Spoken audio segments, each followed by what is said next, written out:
સ્વાગત છે। રાજકોટ જિલ્લાના ધોરાજીમાં રેતી માફિયાઓ બેફામ બન્યા હોય તેમ લાગી રહ્યું છે। ધોરાજીના જૂના રોડ પર ભાદર નદીના રેલવે બ્રિજ પાસે મારામારીની ઘટના બનવા પામી। રેતી લીઝ ધારકો બ્લોકની માપણી કરી રહ્યા હોય તે દરમિયાન 4 શખ્સોએ એક યુવક પર હુમલો કર્યો હોવાની માહિતી સામે આવી છે। ઉપલેટાના સહજાનંદ સોસાયટીમાં રહેતા પાંચાભાઈ બાબુભાઈ સોલંકી નામના 43 વર્ષીય દેવી પૂજક પર 4 શખ્સોએ હુમલો કર્યો। ત્યારે ઈજાગ્રસ્તને ઉપલેટાની ખાનગી હોસ્પિટલમાં સારવાર અર્થે ખસેડી દેવામાં આવ્યો। હથિયારો સાથે 4 જેટલા શખ્સો તૂટી પડતા યુવકને ડાબા હાથમાં મેજર ફ્રેક્ચર થતા ઓપરેશન કરાયું હોવાની માહિતી પણ સામે આવી છે। રેતીનો ધંધો અમારા સિવાય કોઈ અન્ય સાથે કરીશ તો જાનથી મારી નાખીશું તેવી ઈજાગ્રસ્તને ધમકી પણ અપાઈ છે।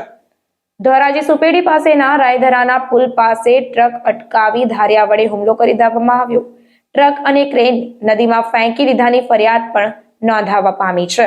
જોકે પોલીસ ફરિયાદ થતા તપાસ બાદ સત્ય હકીકત જાણવા મળશે। પોલીસ હોસ્પિટલ ખાતે પહોંચી છે અને વધુ તપાસ હાથ ધરી છે।